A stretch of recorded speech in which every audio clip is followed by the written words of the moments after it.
Alhamdulillah, alhamdulillah dapat kita bersama berhadir di rumah Allah Subhanahu wa taala.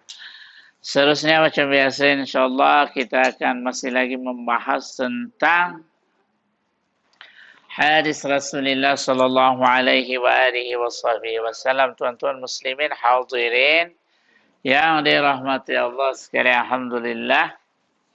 Jadi kita sampai hadis minggu lepas, hari Isnin kita membahas tentang hadis Rasulullah sallallahu alaihi wasallam, ma yazalul bala'u bil mu'minina wal mu'min fi nafsihi wa waladihi wa amlihi hatta yalqallahu ta'ala wa ma alaihi khati'atuh. Yang tu hadis yang last kita bahas tentang bahawa Nabi sallallahu alaihi wa alihi wasallam bersabda, yazalul bala'u bil mu'minin. Orang beriman itu adalah sentiasa selalu mendapatkan ujian dari Allah Subhanahu wa taala. Bi nafsih, sama ada yang mendapat musibah itu adalah diri dia, wa walidih ataupun keturunan dia, keluarga dia, wa malih, kemudian harta dia, hatta yalqallahu ta'ala wa ma'alaihi khati, sampailah dia meninggal. Sampailah dia meninggal. Apa tujuan Allah Subhanahu wa taala tadi memberikan musibah, ujian dan bala kepada manusia tadi sampai dia meninggal? Adalah sampai habis terpadam semua segala kesalahan dia. Jadi dia meninggal dalam keadaan tidak membawa dosa. Dia meninggal dalam keadaan tenang. Dia meninggal dalam keadaan sejahtera. Tuan-tuan muslimin, hadirin yang dirahmati Allah Subhanahu wa taala sekalian. Hadis yang seterusnya, wa 'an Ibnu Abbas radhiyallahu anhuma qala qadima Uyainah bin Hisn فنزل على ابن أخيه الهر بن قيس وكان من النفر الذين يدنيهم عمر رضي الله عنه وكان القراء أصحاب مجلس عمر رضي الله عنه ومشاورته كهولا كانوا أو سبانا فقال عيينة لابن أخيه يا ابن أخي لك وجه عند هذا الأمير فاستأذن لي عليه فأذن له عمر فلما دخل قال هي يا ابن الخطاب فوالله ما تعطينا الحذر ولا تحكم فينا بالعدل فغضب عمر رضي الله عنه حتى هم أن يوقع به فقال له الهر يا أمير المؤمنين إن الله تعالى لنبيه خذ العفو وأمر بالمعروف وأعرض عن الجاهلين وإن هذا من الجاهلين والله ما جاوزها عمر حين تلاها وكان وقافا عند كتاب الله تعالى رواه البخاري. Baca saya terjemahannya. Ya.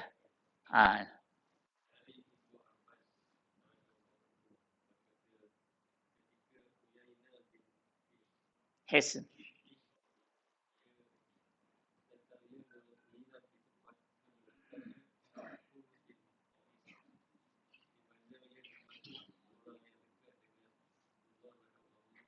Jadi, saya penggal.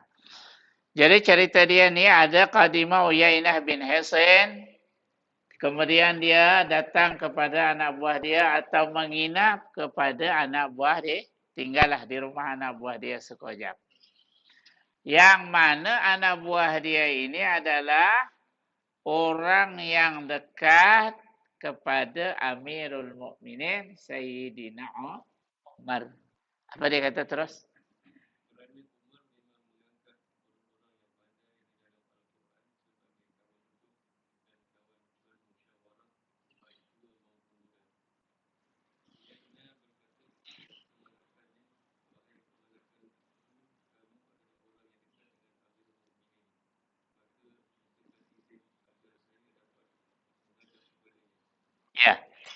Jadi Sayyidina Umar ini adalah Amirul Mukminin yang mengangkat ataupun beliau berkawan kepada orang-orang ahli ilmu. Ahli Al-Qurra, ahli Quran, ahli ilmu. Dan orang-orang yang macam itulah orang yang dekat dengan Sayyidina Umar. Di antaranya yang dekat dengan Sayyidina Umar tadi adalah anak buah, siapa nama dia tadi? Uyainah. Kan? Nah, apa nama? Uyainah. Kemudian anak buah dia tadi dekat dengan Sayyidina Umar. Apa yang dia nak? Fasta'zana li. Wahai anak buahku. Kan? Aku minta tolong engkau. Aku nak jumpa Amirul Mukminin. Boleh tak? Kemudian dia meminta izin kepada Sayyidina Umar. Kemudian Sayyidina Umar pun memberikan izin kepada Uyainah tadi supaya datang atau berjumpa dengan siapa? Amirul Mukminin Sayyidina Umar. Terus?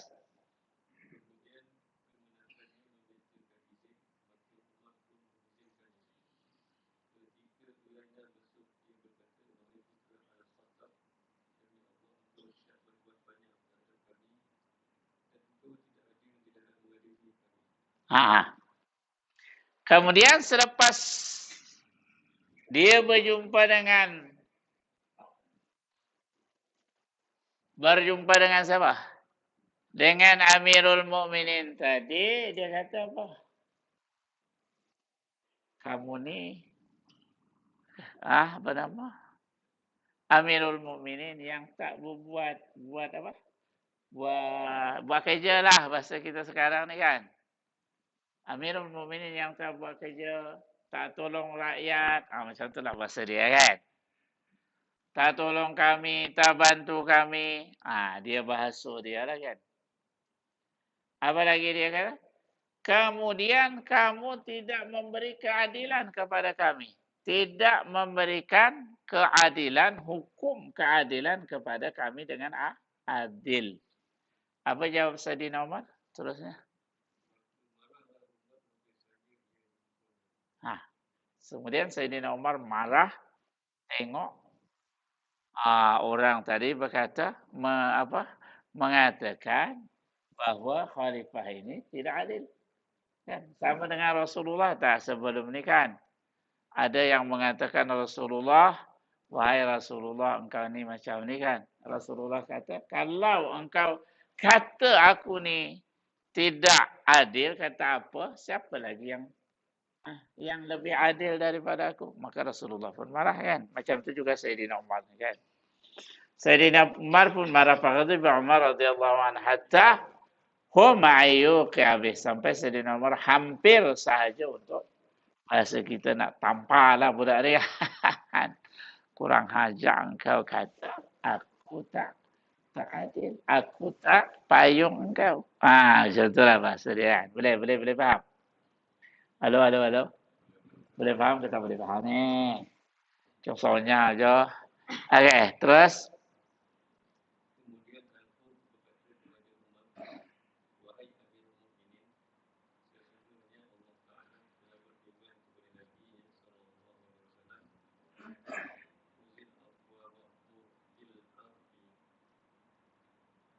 Bil'ud wa arid anil jahilin.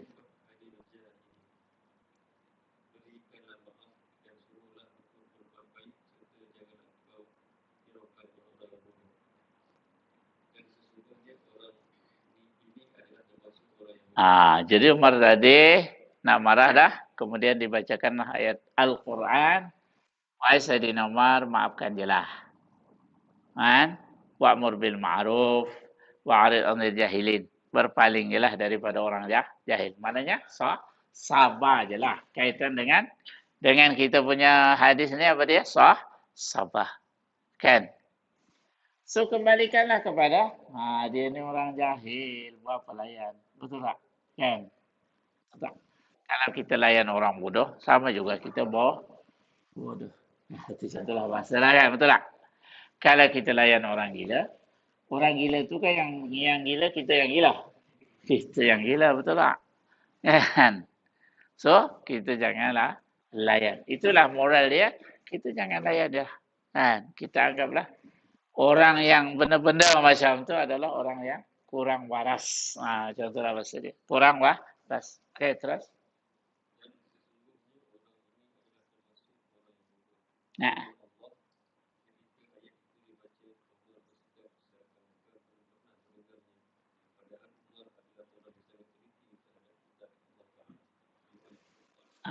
Jadi selepas Sayyidina Umar mendengar ayat tadi, seolah-olah Sayyidina Umar ini adalah terkejut. Belum pernah maknanya sentap. Contohlah kan. Maknanya terus kembali kepada normal dan apa? Bersungguh-sungguhlah mendengar hadis tersebut. Okey. Faedah hadis. Di antaranya adalah turunnya Al-Quran itu adalah yang memahami Al-Quran itu adalah para ulama amilin bi ahkami. Kan? Jadi di antara yang paham-paham tentang Al-Quran tadi adalah para ulama dan para ulama. Kan? Maka para ulama tadi menyuruh kita untuk sabar dalam keadaan apa jua, keadaan apa, tempatnya, masanya kita kena sabarlah. So kita kena sabarlah. Kan? Habis kalau berhadapan macam tu, anggaplah kita bahawa ni orang jahil lah kan. So tak perlulah kita melayan. Kita maafkan saja. Wa'arid amir. Itu yang pertama.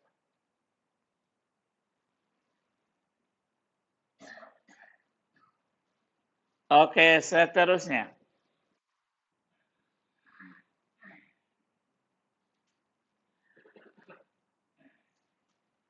Kemudian seorang pemimpin juga kena bersabar dan kena hilim. Kena lemah lembut terhadap rakyatnya. Ini kaitannya kan. Kemudian kita disunahkan atau dianjurkan untuk memaafkan dan tidak marah.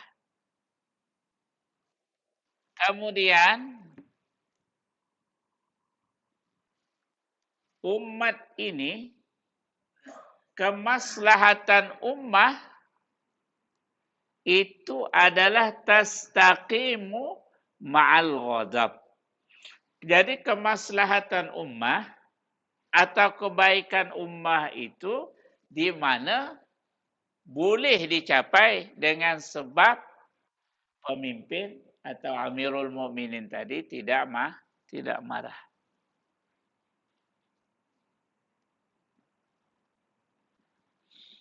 Okey. Yang terakhir fadilah dia tadi adalah kita kena rujuk kepada kebenaran. Ya, sebab merujuk kebenaran itu adalah satu fadilat, kebaikan. Okey, hadis yang seterusnya itu di antara fadilat dia. Wa 'an Ibnu Mas'ud radhiyallahu anhu anna Rasulullah qala inna satakunu ba'di atharatan wa umuru tunkirunaha. Qalu ya Rasulullah fama ta'muruna? Qala tu'addunal haqqal ladzi 'alaikum wa tas'aluna Allah alladzi lakum muttafaqun alaih wal athar al infiradu bisyai'i amman lahu fihi haqqun. Okey, baca terjemahan. Syaidah.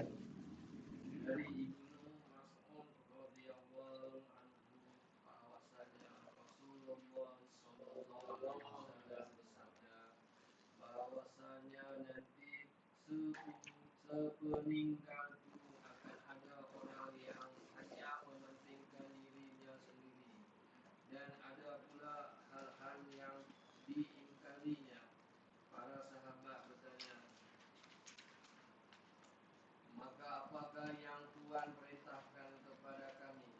Beliau menjawab, kamu harus menyampaikan kebenaran yang kamu ketahui, dan kamu hendaklah bermohon kepada Allah agar mendapat hakmu. Riwayat. Okey. Hadis seterusnya ini adalah bahawa as-sabru 'alal maqduri war-ridha bil qada'i, sabar atas segala ketentuan dari Allah Subhanahu wa taala. Kemudian dan ridha atas segala ketentuan dan qada yang ada pada diri dia. And kemudian jangan kita meminta kepada yang bukan hak kita. Betul tak? Jadi yang kita ambil ni adalah yang kita punya kita je. And kemudian jangan kita mengingkari yang hak orang. Kemudian kita kena sabar jugalah. Jadi yang kalau kita belum dapat, kita kena sabar. Kan? Kemudian sampailah kita dapat yang memang hak kita. Maknanya sabar tadi, sampailah kita dapat yang kita dapat tadi adalah hak kita. Kalau kita minta bukan hak kita, apa? Betul tak? Aduh. Yang kita punya je. Jadi macam sahabat tadi, dia meminta kepada Nabi, wahai Rasulullah, jadikanlah saya pembantu ataupun pegawai Tuhan. Betul tak? Kan? Seperti mana? Fulan bin Fulan. Tapi kata Nabi SAW, tak payah. Nanti sampailah yang kamu punya, kamu ada nanti. Jadi jangan kamu ingkari hak kamu, jangan kamu ingkari hak orang, dan kamu akan dapat nanti hak kamu. Maksudnya macam itulah kan. Kalau bukan hak kita, tak payahlah kita menyebut-nyebut nak menyebut juga. Susah bahasa dia kan. Kalau yang tu bukan hak kita, kita tak berhak, tak payah kita nak menyebut. Tunggu sahaja hak kita yang akan datang kemudian. Macam tu maksudnya.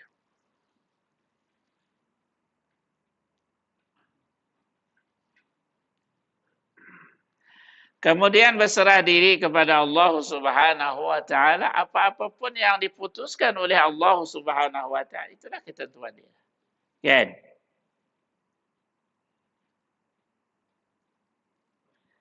Kemudian kita bersungguh-sungguh mendengar ala sam'i wa ta'at dan ta'at. Dan juga kita kena melawan segala kezaliman. Kemudian kita fayu'ta haqqahu. Kita kena memberikan kalau itu hak orang lain, yang kita pegang kena berikan. Kan? Kalau itu hak orang lain, kita pegang kena berikan. Jangan kita tahan-tahan. Betul tak? Ataupun kita ambil lagi lah zalim kan? Betul tak? Kalau itu hak orang lain, janganlah kita tahan. Berikan je lah. Itu hak dia. Kan? Kalau kita tahan, itu zalim. Kan? Kemudian apa lagi tadi?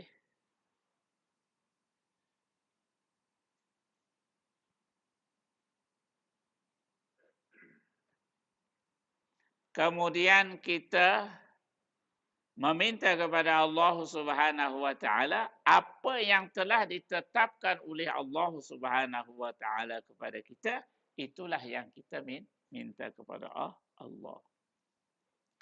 Habis. Hadis yang seterusnya. Berapa hadis lagi ni? 2 hadis kan? Wa an Abi Yahya Usaid bin Khudair radhiyallahu anna rajulan minal ansar qala ya Rasulullah ala tasta'milni kama ista'malta fulanan faqala innakum satalqawna ba'di atharu fasbiru hatta talqawni 'ala al-haw hadis muttafaqun alaihi wa Usaidu bidhammi okey. Basyah Syekh.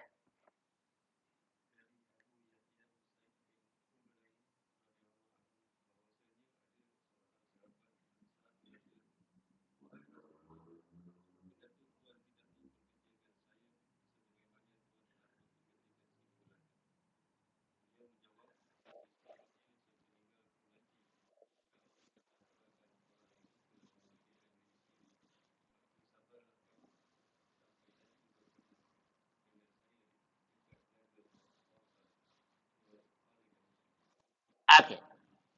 Ini mukjizat Nabi sallallahu alaihi wasallam fil akhbari an sayaqau fil mustaqbal.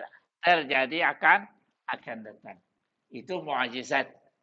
Mukjizat Nabi sallallahu alaihi wasallam boleh tahu perkara yang akan datang.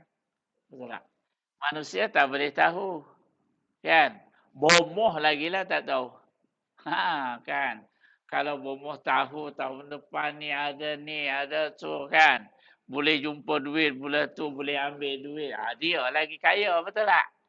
Kan? Betul tak? Kan? Kalau toyol tu nak boleh ambil duit orang toyol tu, dia tak jadi toyol lah. Dia lagi kaya, betul tak? Kan? Tapi ada juga lah orang percaya dengan toyol. Kan? Betul tak, tuan-tuan? Kan? Kalau ada lah orang boleh tahu, boleh dapat jadi kala ni. Kalau ni kaya itulah dapat ni lah. Jadi kaya raya lah. Dia dulu yang kaya raya. Betul tak? Betul kan? Tapi kita ni kena tipu dia. Kena tipu bomah. Nabi SAW sahaja yang boleh ikhbar. Menceritakan perkara yang akan datang. Kan? Kemudian al-afdalu adami talabil wilayah illa idza kana ahlan laha wa laysa min ahadin yuqafisu alaih. Kemudian kita ni kalau meminta sesuatu kecuali kita itu memang pakar, ahlinya. Betul tak? Kalau kita tidak ahli jangan meminta.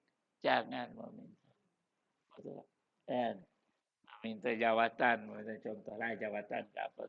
Kalau kita tidak ahli, jangan kita meminta. Tapi kalau orang pilih, tak apalah. Itu orang yang memilih kita. Tahu tak?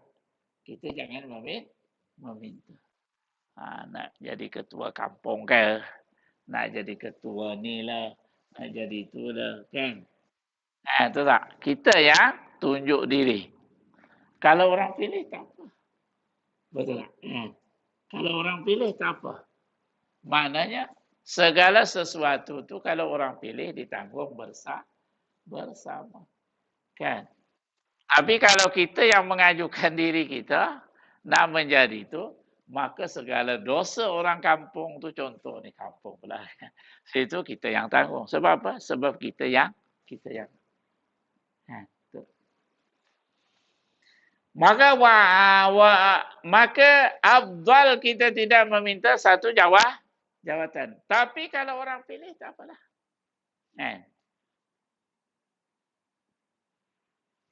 Boleh juga dia kata, kalau kita meminta jawatan kasih itu memang kita lah yang layak. Kan? Betul tak?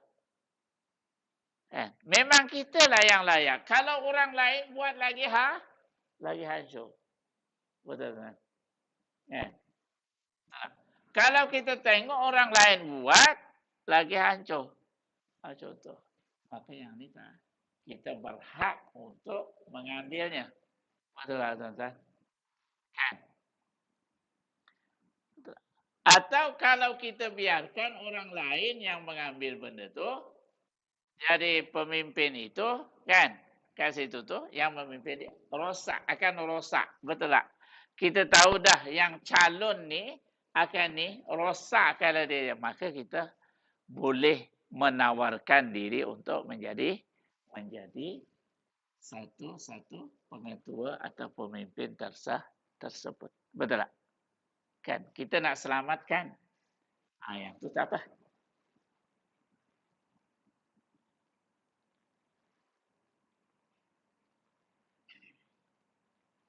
Kemudian segala ketetapan itu adalah telah ditentukan oleh Allah Subhanahu wa taala. Dah kita ni bagaikan wayang sahaja. Allah Taala dah menetapkan sesuatu Fulan bin Fulan. Kan? Fulan bin Fulan, Fulan bin Fulan, Fulan bin Fulan, Fulan bin Fulan dah ada dari tulisan di mana? Di Lauhil Mahfuz. Kita just menjalani sahaja. Kita hanya ikhtiar. Kita hanya usaha. Sementara perkara tersebut sudah ada di Lauhil Mahfuz.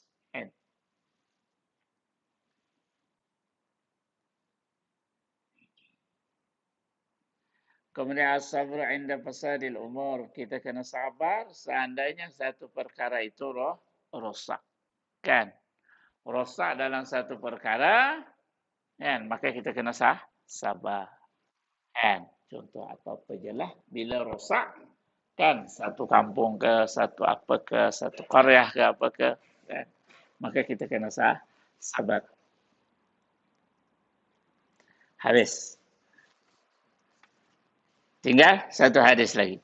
Wa'an Abi Ibrahim Abdullah ibn Abi Aufa radhiyallahu anhuma anna Rasulullah fi ba'di ayyamihi allati laqiya fihi al-adu intazara hatta idza malat asy-syamsu qama fihim faqala ya ayyuhan nas la tamannaw liqa' al-adu was'alullaha al-'afiyah فإذا لقيتموهم فاصبروا واعلموا أن الجنة تحت ظلال السيوف ثم قال النبي اللهم منزل الكتاب ويا مجري السحاب وهازم الأحزاب اهزمهم وانصرنا عليهم متفق عليه وبالله التوفيق.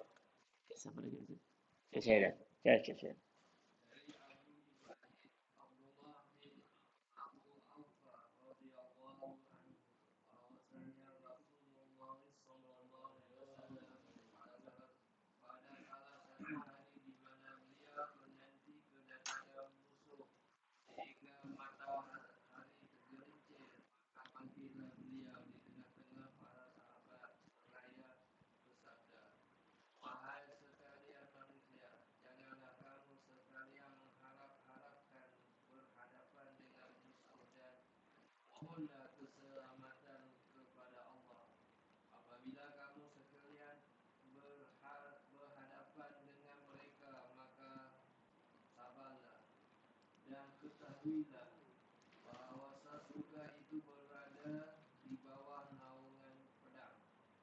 Kemudian Nabi SAW berdoa, wahai Allah, Zat yang menurunkan kitab, Zat yang menjalankan awan dan Zat yang mengalahkan musuh. Kalahkanlah mereka dan tolonglah kami untuk mengalahkan mereka. Okey. Ya ayuhan nas wa man tamannaul liqal adu. Jangan kamu bercita-cita akan berjumpa musuh. Yang maksudnya kita jangan cari musuh lah. Tak, kita jangan cari musuh. Kalau was'alul afiyah dan memintalah kepada Allah supaya kita selalu dilindungi Allah dan mendapatkan kesehatan. Baiklah laqitumuhum fasbiru. Bila kamu berjumpa dengan musuh, maka kamu kena sabar. Fasbiru. Wa'alamu anal jannata tahta zilalis suyub. Sementara surga Di bawah surga Allah surga Allah itu adalah seolah-olah di bawah mana? Di bawah tajamnya atau perlindungan pedang. Maknanya mati syahid orang yang berperang di jalan Allah Subhanahu wa taala. Okey, pengajaran dia apa? Al-isti'dadu lil jihad. Kita sentiasa bersegera untuk berjihad kepada Allah Subhanahu wa taala. Ya, bila kita berhadapan dengan musuh, kan, maka kita kena berjihad. Zaman dulu lah kan, zaman sekarang ni tak adalah. Kecuali orang-orang Palestin tu lah kan. Kemudian kita bersegera untuk menghadapi musuh tersebut adalah dengan kekuatan. Kemudian kita kena keluar untuk menghadapi musuh. Kemudian di antaranya kita menghadapi musuh itu dengan berdoa. Kemudian di antaranya menghadapi musuh itu dengan meninggalkan maksiat. Kemudian di antaranya menghadapi musuh itu dengan bertaubat. Kemudian menghadapi musuh tersebut adalah kita kena dengan sekuat tenaga dan bersungguh-sungguh. Kemudian rahmatun Nabi sallallahu alaihi wa alihi wasallam bi ashabihi wa ummatihi. Kemudian rahmat Rasulullah sallallahu alaihi wa alihi wasallam untuk sahabat dia dan untuk umat dia. Nahan Nabi sallallahu alaihi wasallam, Nabi sallallahu alaihi wasallam melarang kita supaya kita berjumpa musuh ataupun tamanna, bukan melarang berjumpa, bercita-cita nak berjumpa dengan musuh. Nabi sallallahu alaihi wasallam melarang manusia untuk bercita-cita berjumpa musuh. Kemudian kita dengan sekuat tenaga bila berjumpa musuh untuk menghadapi musuh tersebut. Kemudian al-hasu ala sabar wa huwa ahammu. Kemudian senjata yang paling besar ketika menghadapi musuh adalah apa dia? As-sabar. Jadi senjata yang paling hebat, pedang ke, senjata ke, bukan. Tetapi senjata yang paling canggih, paling hebat, paling bagus adalah sabar. Wa huwa ahammu anasiril jihadi wa muqumati. Maka adalah sabar itu adalah tiang segala sesuatu. Dan kunci dari kejayaan sesuatu tersebut adalah sabar. Bila sabar, berjaya. Bila sabar, dapat keuntungan. Bila sabar, dapat kejayaan dunia dan akhirat. Satu perang apa dia yang Nabi SAW hampir sahaja tewas, yaitu perang Uhud. Kenapa jadi terjadi? Di antaranya sejarah dia adalah para sahabat tidak sabar untuk mengambil harta ghanimah ataupun rampasan. Nabi kata apa dia? Bila berada di atas, kita menang ke, kita kalah ke, kita habis ke, ataupun kita kejayaan yang menghampiri kita, jangan turun. Sampailah aku suruh turun. Tak, tuan-tuan. Tapi sahabat yang diperintahkan tadi tak sabarlah. Tengok kiri kanan, macam habis dah kan. Macam habislah musuh-musuh. Akhirnya di antara mereka turun. Kan? Bila musuh tengok tadi, sahabat tadi yang dari atas, pemanah dari atas tadi turun, maka musuh mula naik ke atas dan Bila dah di atas, mereka pula yang memanahi para sahabat. Di sinilah banyaknya. Ada juga para sahabat yang meninggal dan Rasulullah Sallallahu Alaihi Wasallam pun ada terluka disebabkan tidak sah. Jadi kunci kejayaan tadi apa dia? Al-imaru. Kunci kejayaan sesuatu tadi, hatta berjihad tadi, jihad yang paling besar kan, adalah apa kunci dia? Sabar. Kan? Seandainya para sahabat tadi tidak turun, melihat harta ghanimah yang banyak tadi, ya, tak sabarlah kan? Maka kejayaan yang menimpa para sahabat tersebut. Di antaranya adalah yang tidak sabar itu yang mengakibatkan terjadinya hampir sahaja kekalahan menimpa oleh kaum muslimin. Kan tuan-tuan muslimin? Jadi hadis yang ke-29 ke-30 itu penutup hadis tentang sabar. Jadi bab yang kita dah bahas tentang sabar panjang, banyak sangat tentang hadis tentang sabar. Jadi para ulama hampir menyimpulkan sabar itu adalah segalanya. Kan? Nak apapun kena sabar. Kan? Hatta kita duduk di majlis ini pun kalau kita tak sabar, boleh sampai tak? Sampai sekarang tak? Tak sampai, kita betul tak? Kan? Kita sabar. Sabar. Seterusnya bab sidqi, jujur. Bab yang keempat, Al-Imam An-Nawawi menulis hadis beliau dalam Riyadhus Shalihin, yaitu adalah kena jujur. Kan? Kena jujur. Jadi yang pertama kita dah bahas tentang pertama bab dia ikhlas, kan? Bab yang pertama ikhlas. Yang kedua taubat. Dah taubat. Yang ketiga sabar. Jadi Riyadhus Shalihin ini adalah apa arti Riyadhus Shalihin? Riyadh as-Shalihin, latihan orang-orang yang saleh. Jadi Imam Nawawi menyusunkan satu hadis-hadis yang berkaitan bagaimana dalam kehidupan kita sehari. Pertama kena ikhlas, yang kedua kena bertaubat. Yang pertama kena ikhlas, yang kedua kena bertaubat, yang ketiga kena sabar. Yang seterusnya nanti kena jujur. Yang seterusnya nanti kena muraqabah. Sampailah Imam Nawawi ini menceritakan dalam hadis ini adalah bagaimana latihan kita dalam kehidupan sehari-hari. Kan? Imam Nawawi mengarang satu kitab yang ringkas, Arba'in An-Nawawiyah. Betul tak? Kan?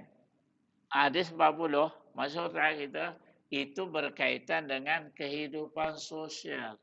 Betul tak? Niat. Lagi apa? And kemudian iman, Islam. Betul tak? Meninggalkan benda yang tak berfaedah. Tinggalkan syubhat. Berkaitan dengan sosial. Betul tak? Di dalam Riyadhus Shalihin ini pula kita kan bermula kita dengan melatih diri kita. Kan? Dan seterusnya lah nanti, betul tak? Pertama kita kena ikhlas. Yang lepas ikhlas kita kena bertaubat. Seterusnya kita tadi dah sabar. Panjang lebar dah kita bahas tentang sabar kan, betul lah. Dari A sampai Z tentang sabar. Betul tak? Kita je lagi sabar kata sabar. Betul tak? Habis kalau kita tak sabar juga macam mana? Ingat yang saya kata semalam tu. Yang hari itu lah kan. Apa dia? Kalau kita tak sabar, maka Allah Ta'ala, kita memaafkan. Memaafkan orang.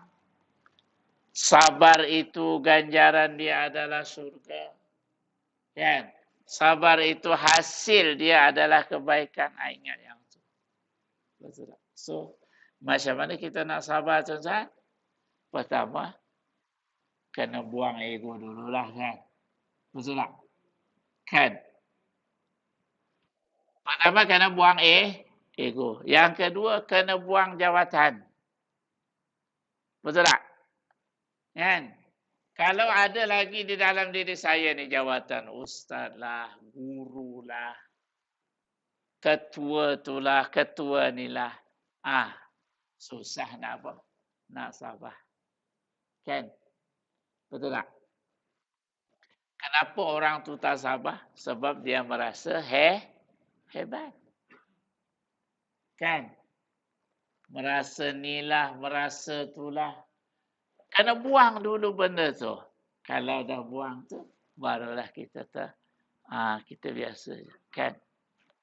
Kalau macam tu susahlah kan? Tak, Nabi tak pernah marah. Nabi sentiasa sabar. Habis kalau kita tak sabar, nak ikut siapa tuan-tuan? Nak ikut siapa? Ikut Abu Jahal? Ikut Abu Lahab? Tak. Ikut Rasulullah SAW. Rasulullah sentiasa sabar. Maka kita pun belajar untuk sabar.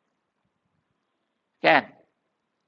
Belajar untuk meredam amarah tu. Kan? Jadi kita kena belajar sikit-sikit. InsyaAllah lama-lama kita menjadi orang yang menyabar dan menjadi orang yang pemaaf. Terakhir, tidak ada keuntungannya orang yang tidak sabar. Ya. Tidak ada keuntungannya orang yang tidak pemaaf. Betul tak? Kan? Maka ingat tak, level, maqam, tempat kedudukan yang paling tinggi, di mana dia? Sabar dan syukur. Level yang paling tinggi mana? Sabar dan syukur. Betul tak? And tak ada guna seorang yang contoh yang berilmu lah. Kan? Kalau dia tak sabar. Tak berfaedahlah orang yang kaya kalau dia tak sabar. Jadi kedudukan menunjukkan level seseorang tersebut terbaik, itu adalah sabar. Betul tak? Kalau imam, banyak tak imam? Banyak. Mana imam terbaik? Imam yang sabar. Kan? Kalau ustaz banyak tak ustaz? Banyak. Mana ustaz yang baik? Adalah ustaz yang sabar. Faham tak faham? Okey, itu je nasihat malam ini. Mudah-mudahan Allah Subhanahu wa taala memberikan hidayah kepada kita sehingga kita menjadi orang yang penyabar. Betul tak tuan-tuan? Kita boleh beratur panjang untuk membeli KFC dengan beratur. Betul tak? Kenapa sabar pula? Kan? Kita boleh beratur panjang nak beli ayam penyet ke ayam apa. Boleh sabar pula. Kan? Tuan-tuan. Kenapa kita tak boleh sabar dalam perkara-perkara yang berkaitan dengan kebaikan? InsyaAllah kita akan belajar menjadi orang yang sabar. Hadanallahu wa iyyakum ajma'in. Wassalamualaikum warahmatullahi wabarakatuh. Terima kasih.